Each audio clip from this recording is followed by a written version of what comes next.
শুরুতেই যে খবরের দিকে নজর রাখতেই হবে, কারণ বাংলাদেশ ইস্যুতে উত্তাল গোটা দেশ। শুধু ওই দেশ নয়, আমাদের দেশেও এই নিয়ে আলোচনা চলছে, বিস্তর আলোচনা চলছে। আর চিন্ময় কৃষ্ণ দাসের জামিনের যে শুনানি, সেই শুনানি এগিয়ে আনার আবেদন নয়া যুক্তি দেখে বৃহস্পতিবার অর্থাৎ গতকালের পর আজও এই আবেদন গ্রহণ করা হলো না।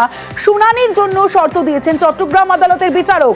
আর ফের আদালতে চিন্ময়ের যে আর্জি, সেই আর্জি আজ ফের আদালতে চিন্ময়ের আইনজীবী এবং সেই আইনজীবী তিনি পৌঁছন, এবং যে পিছনো হয়েছে চট্টগ্রাম কোর্টে চিন্ময়ের আইনজীবী রবীন্দ্রনাথ ঘোষ আজ তিনি যান। তার জামিনের যে শুনানি পিছিয়ে দেওয়া হয়েছে, সেই শুনানি এগিয়ে আনার যে আবেদন, সেই আবেদন আজও করা হয়। গতকালের পর আজও নয়া যুক্তি দেখিয়ে আজও এই আবেদন গ্রহণ করা হলো না। শুনানির জন্য শর্ত দিয়েছেন চট্টগ্রাম আদালতের বিচারক। আর রবীন্দ্রনাথ ঘোষকে ঘিরে আজও স্লোগান, যে ছবি আমরা দেখেছিলাম আদালতের বাইরে, ফের আদালতে চিন্ময়ের আইনজীবী। আজ ফের আদালতে চিন্ময়ের আইনজীবী এবং তিনি যান, এবং আজও বিচারক চিন্ময় কৃষ্ণ দাসের জামিনের শুনানি এগিয়ে আনার আবেদন জানানো হয়। নয়া যুক্তি দেখিয়ে আজও এই আবেদন গ্রহণ করা হলো না। বুধবারের পর বৃহস্পতিবার এদিনও বাংলাদেশে ইসকনের সন্ন্যাসী চিন্ময় কৃষ্ণ দাসের জামিনের শুনানি এগিয়ে আনার আবেদন গ্রহণ করা হলো না। আদালতের দরজায় ঘুরলেন ঢাকা থেকে চট্টগ্রামে যাওয়া বাংলাদেশ সুপ্রিম কোর্টের আইনজীবী রবীন্দ্র ঘোষ। আরেকটা লয়ার না থাকার কারণে এইবারে উনি এটা পেন্ডিং রেখে দিয়েছেন। সহায়তা আজকে পাওয়া উচিত ছিল। এটা যদি রিজেক্ট হয় আমরা হাইকোর্টে যাবো। উনি একটা দরখাস্ত নিয়ে আসছিলেন, তবে ওনার ওকালতনামাটা ছিল সুপ্রিম কোর্ট বারের। তো বিজ্ঞ আদালত বলছে যে এবারের একটা ওকালতনামা যে কোনো লয়ার দিয়ে আপনি দিলে আমি শুনানি করব। গত অগাস্টে বাংলাদেশ ছাড়েন শেখ হাসিনা। তারপর থেকেই পদ্মা পারের সংখ্যালঘুদের উপর নির্যাতন চলছে বলে অভিযোগ। এরই মধ্যে গত মাসে ইসকনের সন্ন্যাসী চিন্ময় কৃষ্ণ দাসকে গ্রেফতার করা হয়। এতে পরিস্থিতি নতুন করে গরম হয়ে ওঠে।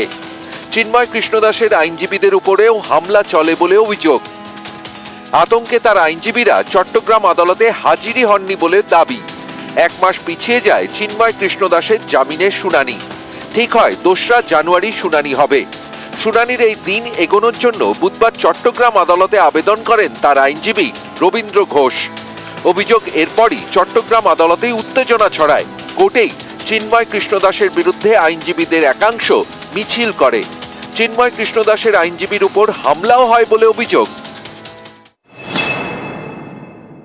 চিন্ময় প্রভুর মামলা সহ আরো কিছু আইনজীবীর বিরুদ্ধে যে কতগুলো মামলা নেওয়া হয়েছিল, তাদের আইনগত সহযোগিতা করার জন্য আমি জজ সাহেবের কাছে যখন 3টে অ্যাপ্লিকেশন মুভ করতেছিলাম, আমার পিছন দিক দিয়ে 2-1 ধাক্কা দিয়েছে। আমি আশা করতে পারি নাই আইনজীবীরা কি করে সন্ত্রাসী করতে পারে। জজ সাহেবকে পর্যন্ত আজকে থ্রেট করছে, যার ফলে জজ সাহেব চেয়ার থেকে উঠে চলে গেছে। বুধবার চেয়ার ছেড়ে উঠে যান চট্টগ্রাম আদালতের বিচারক। বৃহস্পতিবার চিন্ময় কৃষ্ণ দাসের আইনজীবীর আবেদন শুনতে তিনি শর্ত চাপান। উনি একটা দরখাস্ত নিয়ে আসছিলেন, তবে ওনার ওকালতনামাটা ছিল সুপ্রিম কোর্ট বারের।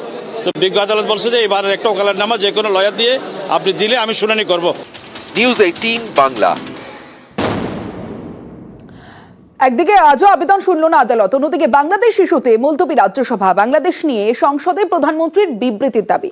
পড়শি দেশে সংখ্যালঘু পীড়ন নিয়ে প্রধানমন্ত্রীর বিবৃতির দাবি। রাজ্যসভায় প্রধানমন্ত্রীর বিবৃতির দাবি তৃণমূলের। প্রধানমন্ত্রীর বিবৃতি চেয়ে হইচই তৃণমূলের। গোটা দিনের জন্য স্থগিত রাজ্যসভা।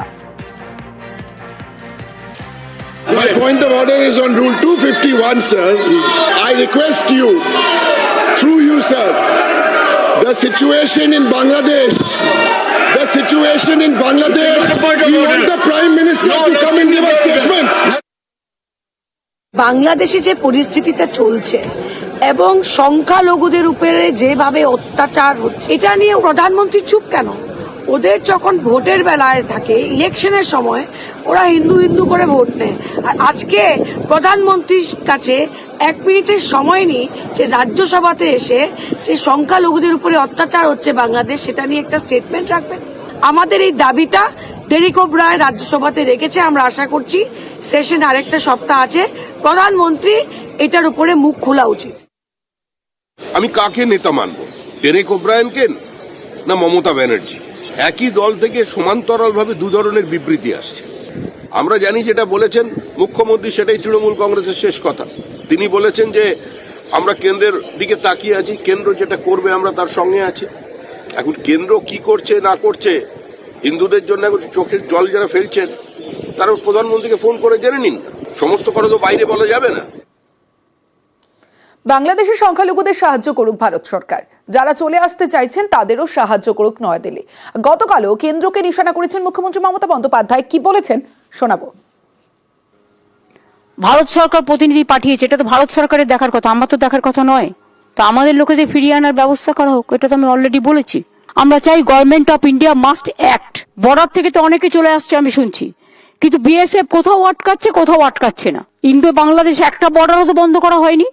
বন্ধ করলে তো ইনস্ট্রাকশনটা আমাদের কাছে থাকতো, আমাদের কাছে এই ধরনের কোনো ইনস্ট্রাকশন নেই। কাজেই টোটালটা গভর্নমেন্ট অফ ইন্ডিয়ার ব্যাপার। আমরা শুধু চাই তারা আমাদের মাইনরিটিসদের রক্ষা করুক। যাদের বিরোধিতা করা সেটা করতে পারতাম আমরা। বিরোধী দল এখানে দায়বদ্ধতার পরিচয় দিচ্ছে, দায়িত্ব নিয়ে দায়িত্বশীলতার পরিচয় দিচ্ছে। আর কেন্দ্রের শাসক দল তারা যদি নিজেদের রাজনীতি করবার জন্য প্রধানমন্ত্রী যেটা দায়িত্ব সেটা তারা পালন করছে, বলুন আইনটা নিজের হাতে না নিয়ে ভারত সরকারকে পালন করতে।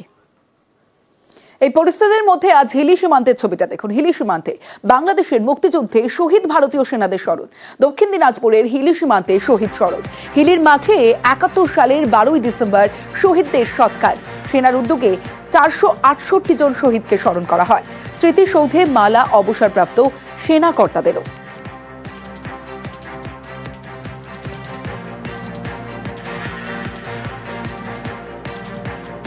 ইন্ডিয়ান আর্মি থেকে এটা বানানো হয়েছিল এবং প্রত্যেক বছর ইন্ডিয়ান আর্মি এখানে একটা কন্টিনজেন্ট পাঠান ১২ তারিখে। আর এই পার্টিকুলার রেসপন্সিবিলিটিটা জেলা সৈনিক বোর্ডের দায়িত্বে থাকে। এই ওয়ার মেমোরিয়ালটা ২০২২ সালে যখন সড়ক নির্মাণের সময় নষ্ট হয়ে গেছিল, ইন্ডিয়ান আর্মির নেতৃত্বে এইটাকে আবার নবীকরণ করা হয়েছিল। আজকে আমাদের কাছে এখানে হিস্টোরিক্যাল বাস্ট বানানো হয়েছে, এখানে ম্যাপস লাগানো হয়েছে, যাতে প্রজন্ম আমাদের যে পরবর্তী প্রজন্ম আছে তারা যেন এর ব্যাপারে জানতে পারে, শিখতে পারে। ফারাক্কায় শিশুকে যৌন নির্যাতন আর সেই খুনে দোষী সাব্যস্ত মাত্র ৬১ দিনে। দেখাবো একটা ছোট্ট বিরতির পর, দেখতে থাকুন জেলা থেকে সরাসরি।